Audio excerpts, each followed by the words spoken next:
هیچ احدی نیست که توی زندگیش با شکست و ناکامی مواجه نشده باشه.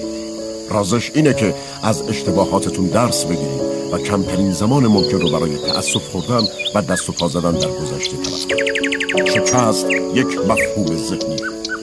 شجاعت اینو داشته باشید که کمکاری هاتون رو بپذیرید. از اشتباهاتتون درس بگیرید.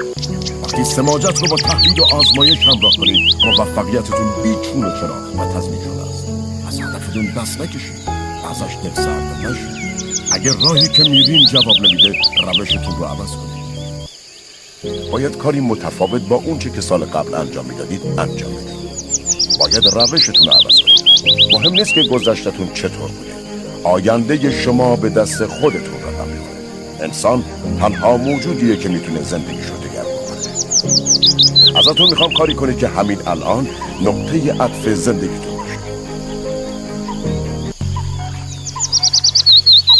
تمرکز لازمه موفقیت. بعضی مهارت‌ها توی رسیدن به موفقیت به شما کمک میکنن، اما تمرکز ضروریه. باید روی هدفتون تمرکز کنید.